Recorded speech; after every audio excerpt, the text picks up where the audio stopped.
지난주 다니엘 특별 새벽 기도 한다라는 얘기를 듣고 여러 성도님들이 제게 기대하고 있다, 그리고 기도 제목 써낼 거다, 이 얘기를 하셨습니다. 제가 그 얘기를 들으면서 제 마음속에 굉장히 긴장되고, 또 이번 다니엘 특별 새벽 기도를 통해서 큰 은혜가 우리 교회 가운데 있기를 더욱 사모하게 됐습니다. 저는 오늘 여러분들이 기도 제목을 써낼 텐데 2부 때 기도 제목을 써내라 그랬더니 한 분당 기본 4개에서 5개를 써내셨습니다. 저희 성도님이 한 150명 되시는데 이제 그분들이 한 장씩 써낸 거 다 합치니까 제가 매일 기도해 드린다고 약속은 했는데 4개 곱하기 150명 하니까 좀 많습니다. 그래도 기도할 거고 응답을 사모합니다. 그러면서 우리 모두가 기도할 거잖아요. 새벽에 비록 나오지 못하시는 분들은 따로 시간을 정해서라도 기도하실 거잖아요. 그게 아니어도 기도하시잖아요. 그러면 기도할 때는 반드시 응답이 있습니다. 그리고 응답이 되어지는 기도가 따로 있습니다. 오늘 우리가 잘 알고 있는 바디메오라는 사람이 앞을 못 보고 있다가 눈을 뜨게 됩니다. 근데 이 과정을 보면서 기도는 이렇게 하는구나, 기도는 이런 일들이 일어나는구나 라는 것을 알게 되는 것이죠. 오늘은 어떤 사건인가 하면 예수님께서 여리고라는 지역으로 가신다라는 얘기를 들었습니다. 근데 여리고에 살고 있던 그 맹인, 앞을 못 보던 바디메오가 이 예수님이 지나가신다는 소리를 듣고 외칩니다. 다윗의 자손 예수여, 나를 불쌍히 여기소서. 크게 외쳤습니다. 그랬더니 주변에서 시끄럽다고, 아이고 시끄럽다고, 너 왜 이렇게 떠드냐고. 그러면 좀 위축될 만도 한데 그러지 않았습니다. 더 크게 소리 질렀습니다. 다윗의 자손 예수여, 나를 불쌍히 여기소서. 그랬더니만 예수님께서 가시다가 멈추어서서 이제 이 바디메오를 오라 하셨습니다. 그리고 오라 하신 이후에 예수님이 이런 질문을 하세요. 되게 의아한 질문입니다. 내가 너에게 뭐 해줄까? 내가 너에게 무엇을 해줄까? 이 질문을 하십니다. 아니, 앞을 못 보는 사람에게 필요한 게 뭘까요? 앞을 보고 싶은 거잖아요. 근데 굳이 왜 이 질문을 하실까라는 겁니다. 자, 이 질문을 여러분에게 만약에 지금 예수님이 하신다면 여러분은 뭘 원하시겠습니까? 아까 기도 제목 많이 쓰셨다 그랬잖아요. 그 기도 제목, 예수님께서 물어보십니다. 내가 너에게 한 가지 들어준다면 너는 무엇을 놓고 기도하겠느냐? 여러분 어떤 기도 하시겠어요? 어린이 동화책 보니까 재밌는 얘기 하나 있더라고요. 어떤 부부가 이제 천사를 도와줬더니 천사가 그 3가지 소원을 들어주겠다 그런 거예요. 그래서 부부가 상의를 했습니다. 우리 소원 잘 빌어야 돼. 그리고 이제 한참 있는데 어느 날 남편이 밭에서 일을 하다가 너무 배가 고픈 거예요. 그래서 혼자서 중얼거린 겁니다. 소세지 하나 먹고 싶네. 그때 소세지가 하나 탁 나왔어요. 그걸 가지고 집에 들어갔더니 이제 그 부인 되시는 분이 화가 난 거죠. 아니, 소원 하나를 그렇게 쓰냐고. 아이고, 이 소세지 코에 붙어버려라. 코에 붙어버렸네요. 소원 2개 썼습니다. 어떻게 할까요? 3번째 소원, 소세지 코에서 떨어지게 해주세요. 그랬더니 소세지 1개 가지고 저녁 먹었다는 슬픈 얘기 있습니다. 자, 재미없네요.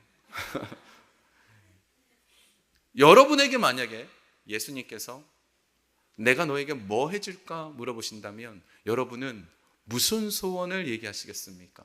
여기가 참 중요해요. 그런데 이 얘기를 하기 전에 여러분들의 마음속에서 뭔가 필요한 게 있는 사람만 구합니다. 나는 뭔가 필요한 게 없어요. 나는 기도 제목이 없는데요. 나는 뭘 써야 될지 모르겠습니다. 이러는 사람은 기도할 게 없는 거죠. 제가 이제 중등부를 맡았을 때인데 그때 기도 제목을 써내라, 내가 기도해 주겠다 그랬더니 한 남자애가 진짜 그렇게 썼습니다. 남북통일하고. 그 하나밖에. 그래서 제가 물어봤어요. 너는 기도 제목이 없니? 그랬더니 네, 없습니다. 저는 이거밖에 없네요 라고 얘기를 하더라고요. 그런데 이거는 굉장히 슬픈 일이에요. 그리스도인에게 있어서 기도 제목이 없다는 것은 내 삶에 하나님을 의지하지 않는 겁니다. 오늘 성경에서 지금 바디메오를 표현하는데 이 바디메오를 묘사하는 단어가 의미가 있습니다. 본문 46절 한번 보겠습니다. 함께 좀 읽어볼까요? 시작. 그들이 여리고에 이르렀더니 예수께서 제자들과 허다한 무리와 함께 여리고에서 나가실 때에 디메오의 아들인 맹인 거지 바디메오가 길가에 앉았다가. 성경에서 지금 바디메오를 뭐라고 표현하죠? 맹인 그리고 거지. 맹인은 앞을 못 보는 사람입니다. 앞을 못 본다라는 것 굉장히 무섭고 두려운 일입니다. 그리고 이 앞을 못 보기 때문에 누군가의 도움, 하다못해 지팡이라도 없으면 밖에 나갈 때 굉장히 어려움에 처할 수밖에 없지요. 이것을 영적으로 풀어본다면 어떨까요? 우리가 내일 일을 알 수 없습니다. 내일이 뭐예요? 10분 일을 알 수 없습니다. 내가 당장 어떤 일이 내 앞에 펼쳐질지 알 수 없잖아요. 이것이 맹인이었던 바디메오와 우리의 공통점 아니겠습니까? 두 번째로 거지라고 얘기해요. 거지는 뭐죠? 아무것도 없어서 구걸하는 홈리스 같은 사람들이죠. 자, 그런데 이 당시에는요, 앞을 못 보는 사람은요, 일을 할 수가 없어요. 요즘은 앞을 못 보시는 분들도 어떤 다른 잡을 가질 수 있지만 이 당시에는 이 앞을 못 보는 사람에게 어떤 일을 맡기는 경우가 없습니다. 그래서 앞을 못 보는 사람들이 할 수 있는 유일한 일은 구걸입니다. 먹고 살아야 되니까. 그럼 구걸해가지고 얼마나 큰 돈을 벌 수 있겠어요? 가진 게 없다라는 겁니다. 제가 이것도 한번 질문해 볼까요? 여러분은 가진 게 좀 많으세요? 좀 여유가 있으세요? 쉽게 얘기하면 부자세요? 제가 책을 한 권 봤는데 책 제목이 돈입니다. 돈. 제가 돈을 벌고 싶어서 그 책을 본 건 아니고 돈이란 게 무엇인가, 자본주의가 무엇인가를 보다가 그 책에 했는데 그 책 굉장히 유명한 책이에요. 근데 그 책에 이런 얘기가 있더라고요. 부자의 기준, 내가 부자인지 아닌지 아는 기준 아주 간단합니다. 내일 휴가 가고 싶으면 갈 수 있는 사람은 부자입니다. 여러분 부자세요? 내일 내가 직장 문제 신경 안 쓰고 돈 문제 신경 안 쓰고 스케줄 신경 안 쓰고 나는 휴가 갈래. 그래서 갈 수 있으면 부자랍니다. 제가 보건대 우리 성도님들은 아직 부자는 없으신 것 같아요. 다 스케줄에 뭔가 매여 있으세요. 그죠? 근데 이게 이해가 안 되는 거예요. 하나님은 온 땅의 모든 것을 가지신 분이잖아요. 우리는 누구죠? 하나님의 자녀. 자, 그러면 집에 아버지가 사과를 사다 놨어요. 그러면 아버지한테 돈을 지불하고 사과를 먹는 사람은 아무도 없어요. 그냥 누리면 되는 거죠. 하나님이 우리의 아버지시라면 하나님이 풍족하신데 왜 우리는 풍족하게 누리지 못할까요? 왜 부유하게 누리지 못하고 있을까요? 왜 내가 부자라고 생각하지 않을까요? 성경에서 부자라고 생각하는 사람이 있습니다. 사도 바울이에요. 사도 바울은요, 나는 공고에 처할 줄도 알고 비천에 처할 줄도 알고 많이 먹어보기도 하고 적게 먹어보기도 했는데 나는 지금 만족한다는 거예요. 나는 내일 당장 휴가 갈 수 있다는 겁니다. 그 사람은 하나님의 것을 누리고 있기 때문에, 그리고 이 하나님의 것을 누리는 사람은 기도하는 사람만 누릴 수 있습니다. 기도할 때 하나님의 것이 내 것이 됩니다. 기도하지 않으면 하나님의 것은 내 것이 될 수 없어요. 그래서 제가 이번 다니엘 기도를 하려고 하는 이유가 우리 모두가 부자 되고 싶어서. 이거는 아멘 하실 줄 알았어요. 부자 되고 싶어서. 부자 되고 싶어서. 이 부자가 세상적인 부자 아니죠. 하나님이 주시는 것들을 누리는 인생 되기 원해서라는 것입니다. 자, 그런데 이 바디메오가 그러면 응답받았던 그 이유가 무엇인지 한번 살펴보겠습니다. 첫 번째로 바디메오가 응답받은 이유, 예수님 앞에 나왔기 때문이에요. 이 당시에 여리고성에 수많은 사람들이 예수님 앞에 있었습니다. 지난주에 재밌는 사진 하나 그 신문 기사로 올라왔었어요. 여러분도 보셨나요? 손흥민이 조기축구에 갔었는데 그 조기축구에 손흥민 나왔다는 말을 듣고 약 2,000명 모여 있더라고요. 그 운동장에 빽빽하게 모여 있는 거예요. 빽빽하게 조기축구에 2,000명이. 그 사진을 보면서 야, 쟤들은 손흥민 만났다 부러웠습니다. 근데 그 2,000명 중에서 만약에 손흥민한테 사인 받은 사람은 누굴까요? 사인지 내민 사람 사인해 줬을 겁니다. 누가 응답받습니까? 예수님께 나온 사람, 예수님께 기도한 사람만 응답받는 거예요. 기도 안 하면 응답이 없어요.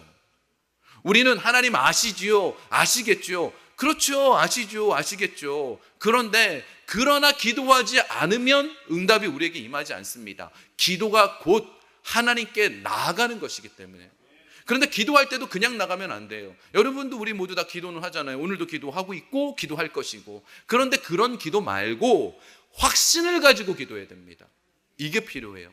내가 예수님께서 내 기도를 듣고 계실 거라는 확신, 내 기도를 반드시 응답하실 거라는 확신, 이게 필요합니다. 요한계시록 8장에 보면 정말 중요한 말씀이 하나 나와요. 요한계시록 8장 제가 읽겠습니다. 또 다른 천사가 와서 제단 곁에 서서 금 향로를 가지고 많은 향을 받았으니 이는 모든 성도의 기도와 합하여, 모든 성도입니다. 모든 성도예요. 모든 성도의 기도와 합하여 보좌 앞 금 제단에 드리고자 함이라. 또 향연이 성도의 기도와 함께 천사의 손으로부터 하나님 앞으로 올라가는지라. 향기가 하나님 앞에 올라가고 있었어요. 금 향로에. 그런데 뭐가 같이 갑니까? 성도의 기도. 모든 성도의 기도는 다 들어갑니다. 우리가 잘못 조금 이런 얘기가 있어요. 그게 뭔가 하면 기도가 마귀가 공중에서 채간다라는 거, 그거 들어보셨어요? 그런 거 저도 많이 들어봤거든요.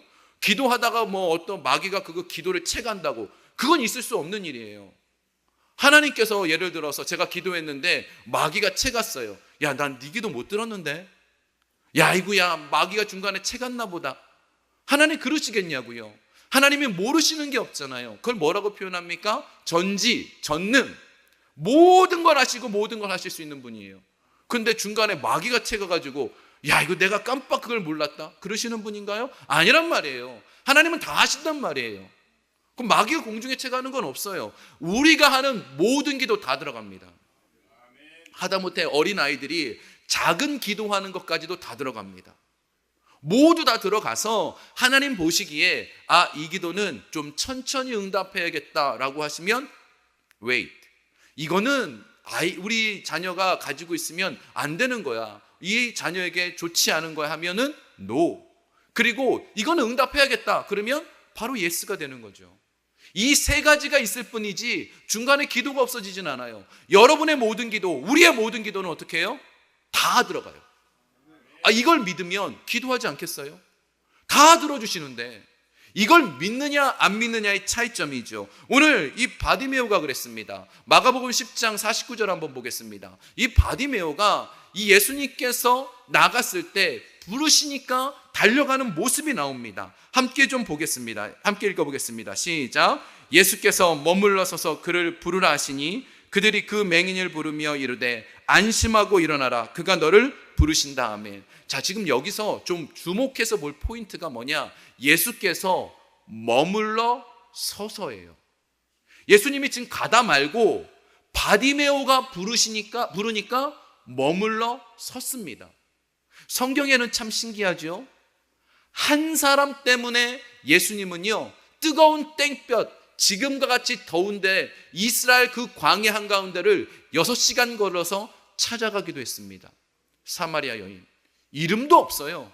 사마리아에 사는 한 여자, 한 사람을 위해서 가시는 분이 바로 예수님이세요.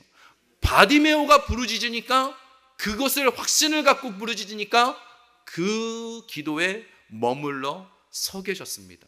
들으시고 계세요. 자, 그 다음 이렇게 부르시니까, 일어나 그를 부르신다 하니까 이 바디메오의 반응이 나옵니다.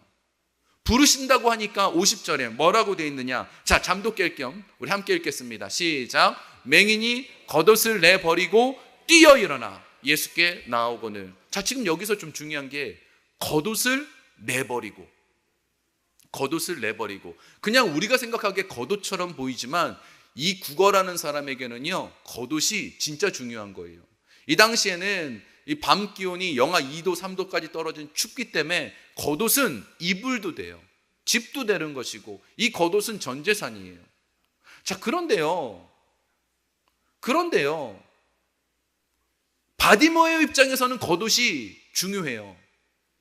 근데 우리가 겉옷을 보면요, 그게 중요할까요? 여러분, 홈리스들 겉옷 여름에도 입고 다니더라고요. 그리고 카트 밀고 다니더라고요. 홈리스가 제게 와가지고, 아이고 장로님, 권사님, 이 겉옷을 가지시지요, 제 전부입니다. 그럼 여러분이 고맙습니다 그럴까요? 버릴 것 같아요. 카트 막 밀고 있는 그 같은 거 갖다 줬어요. 그럼 여러분 어떠시겠어요? 우와, 귀한 것 받았다고 그러고 저희 집 안방에 갖다 놓을까요? 아무도 그런 사람 없을 거예요. 그러나 그 사람들에게 있어서는 어떻게 해요? 소중한 거예요. 우리가 보기에 소중한 건데 하나님 보기에 소중하지 않은 게 훨씬 더 많아요. 아니, 전부예요. 우리가 죽으면 천국 가잖아요. 천국 갈 때 들고 갈 수 있는 게 뭐가 있을까요? 뭘 들고 갈 수 있을까요? 뭘 가지고 천국 갈 수 있을까요? 그런데 우리 집에는 왜 점점 물건이 많아지죠? 여보, 물건 좀 줄여요. 우리 물건 좀 줄였으면 좋겠어요.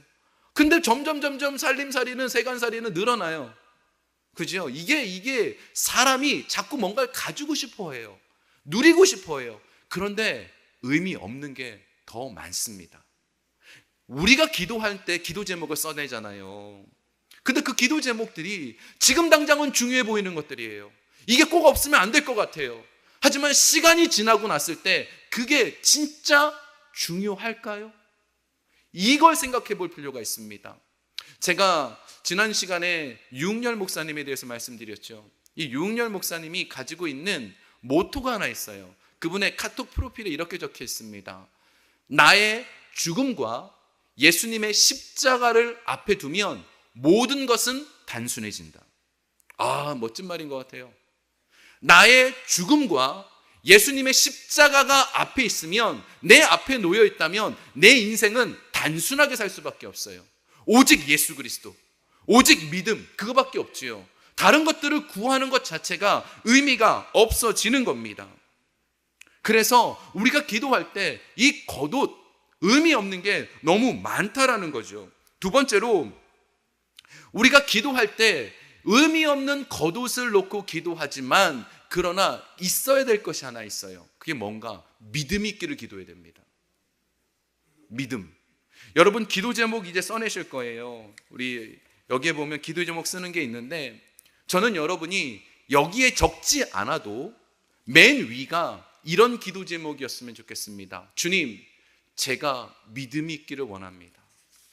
믿음이 있기를 원합니다. 왜 그런가? 오늘 지금 본문에 보면 제가 조금 이해가 안 되는 게 하나 있어요. 오늘 이 모든 사건에서 제일 이해가 안 되는 부분이 52절입니다. 52절 함께 좀 볼까요? 한 목소리를 읽어보겠습니다. 시작. 예수께서 이르시되 가라, 내 믿음이 너를 구원하였느냐 하시니 그가 곧 보게 되어 예수를 길에서 따르니라. 야, 여기서 보면 이해가 안 되는 게요, 예수님 보기를 원합니다 라고 말했어요. 그러면 어떻게 하죠? 예수님이 눈 떠라 그래야 되죠. 그렇게 명령해야지 말이 맞잖아요. 근데 예수님 눈 떠라 그러지 않고요, 내 믿음이 너를 구원하였다라고 명령하는 순간 눈도 뜨고 길에서 예수를 따르니라, 제자가 됐어요. 두 가지를 다 얻었습니다. 우리가 원하는 기도 제목들은 대부분 다 이런 거예요. 예수님이 말씀하셨죠. 무엇을 먹을까? 무엇을 마실까? 무엇을 입을까를 놓고 기도합니다. 이거 기도하긴 해야 돼요.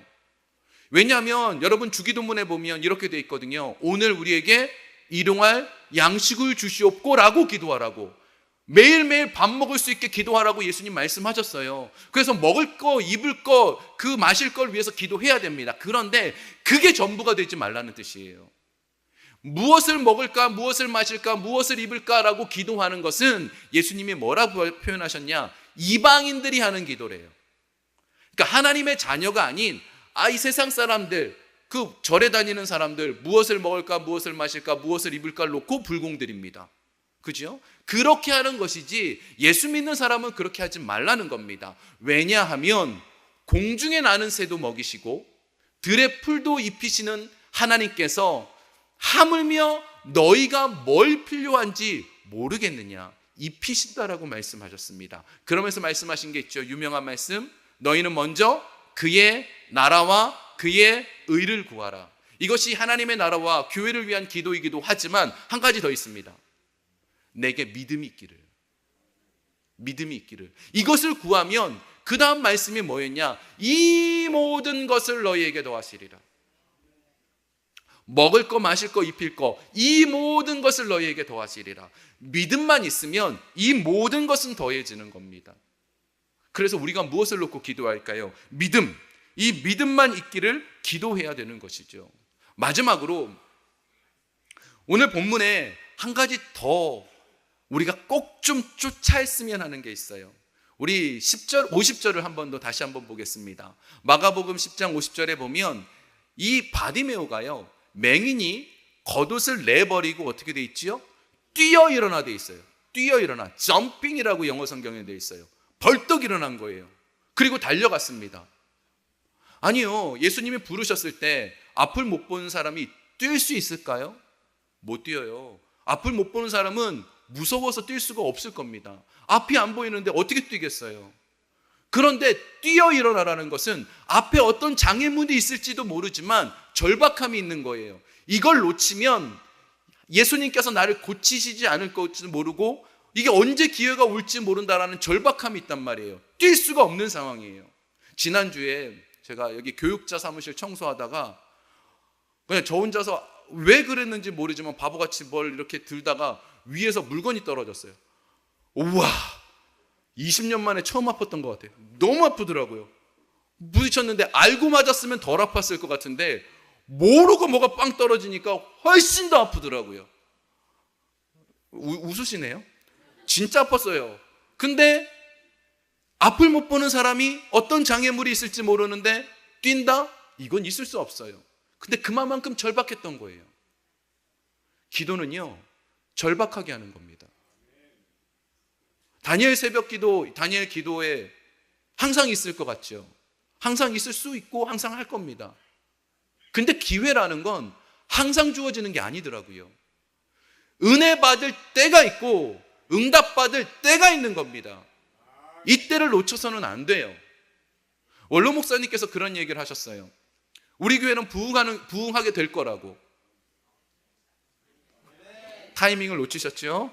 우리 교회는 부흥하게 될 거라고. 근데 그 부흥할 때, 교회가 부흥하는 그때에 같이 있으면 가정도 부흥해요. 이거는 목회자들이 다 인정하는 거예요. 교회가 부흥할 때 같이 거기 인발브되어 있으면 가정도 부흥하고 개인도 부흥해요. 그래서 떠나지 말라 그러셨잖아요. 그런 것처럼 절박한 그 순간에 하나님께서 응답하시는 그때는 정해져 있는 거예요. 정해져 있는 거예요. 제가 이 얘기만 하고 오늘 설교를 마무리하려고 합니다. 지금부터 한 8년쯤 전인 걸로 기억해요. 저희 청년 한 명이 제게 전화가 왔어요. 목사님, 혹시 교회를 다니지 않는 사람인데 임종 기도를 해줄 수 있습니까? 해주겠다고. 어렵지 않다고. 우리 교회 나오지 않잖아요. 상관없다고. 가겠습니다. 그리고 바로 그 즉시 갔습니다. 왜냐? 오늘 밤을 넘기지 못할 거라는 그 의사의 말을 들었기 때문에 일하던 중에 모든 걸 내려놓고 달려갔습니다. 맨하탄 병원에 갔어요. 그 병원에는 22살의 레즈비언 자매가 누워 있었습니다. 뇌암으로 인하여서 머리는 탱탱 부었고, 근데 너무나 사랑스러워 보이는 그 자매는 의식불명이었습니다. 근데 병실에 들어갔을 때 친구들이 이렇게 쭉 서 있더라고요. 굉장히 슬퍼하며 서 있더라고요. 그리고 그 자리에 누가 있었느냐? 이 자매의 어머니가 있었어요. 근데 어머니가 제가 목사입니다 라고 하는 순간 이분의 표정이 좀 바뀌셨어요. 목사님, 이 아이가 원래는 고등학교 때부터 교회 신앙생활을 참 잘하던 애입니다. 그런데 대학을 가면서 교회를 안 다니고 좀 변했습니다. 근데 목사님 기도 좀 해주세요. 네, 기도하러 왔습니다. 그리고 자매의 손을 붙잡고 기도를 시작했습니다. 자매님, 저는 목사입니다. 혹시 제 소리가 들리시면 손을 조금이라도 움직이셔서 반응해 주십시오. 아무런 반응이 없었습니다. 다시 기도했습니다. 자매님, 혹시 제 목소리가 들리시면 눈썹이라도 조금이라도 한번 움직여 봐 주십시오. 아무런 반응이 없었습니다. 임종 기도를 시작했습니다. 주님, 이 자매를 주님 손에 맡겨드립니다. 기도를 하는 내내 어머니가 핸드폰에서 동영상을 하나 트셨어요. 이 아이가 고등학생 시절에 교회 앞에서 특송했던 것을 촬영해 놓은 거예요. 그걸 계속 틀고 계셨어요. 그래서 자매를 위해서 간절히 기도하면서 떠날 수가 없었습니다. 그래서 조금 더 기도해드리고 같이 찬양해드리고 계속 그러던 중인데 이 어머니의 말이 잊혀지지가 않아요. 목사님, 조금만 더 기도해 주세요. 한 번만 더 기도해 주세요. 제가 다른 그 다음 일정을 다 취소하고 3시간을 더 기도했습니다. 안타깝게도 그 자매는 2일 후에 하나님의 부르심을 받았습니다. 제가 그때 느낀 게 뭐냐면 기회는 항상 주어지는 게 아니더라고요. 우리는 앞의 일을 모릅니다. 하나님께서 기도할 때 기도를 부어주시고 기도를 해야 될 일들을 만드셨다면 우리는 기도를 해야 되는 겁니다. 그리고 그 기도를 하실 때 의미 없는 겉옷을 자꾸 달라고 요구하지 마세요. 의미 없는 겉옷이요, 우리에게 필요한 거 주님 아세요. 우리가 있어야 될 게 뭘까요? 믿음이에요. 하나님을 향한 믿음이에요. 믿음만 있으면 나머지는 다 채워주십니다. 두려워하지 마시고 우리의 인생 속에서 펼쳐질 일들이 어떻게 될지 두려워하지 마시고 하나님께서 오늘 여러분에게 손 내미시고 계세요. 오늘 이 시간 손 내밀고 계세요. 오늘 다니엘 새벽 다니엘 기도회는 시작되었습니다. 제가 주일부터 시작한 이유가 있어요. 오늘 같이 기도하려고. 그래서 같이 기도해서 여러분 시간이 안 돼서 새벽에 못 나오시면 저녁이라도 기도하시라고, 시간을 정해놓고 하시라고. 기도해야 사니까. 기도 안 하면 응답은 없으니까. 여러분의 인생의 필요함들 하나님 채우시길 원합니다. 오늘 기회의 손을 하나님 내미실 때 잡을 수 있기를 주의 이름으로 축원합니다.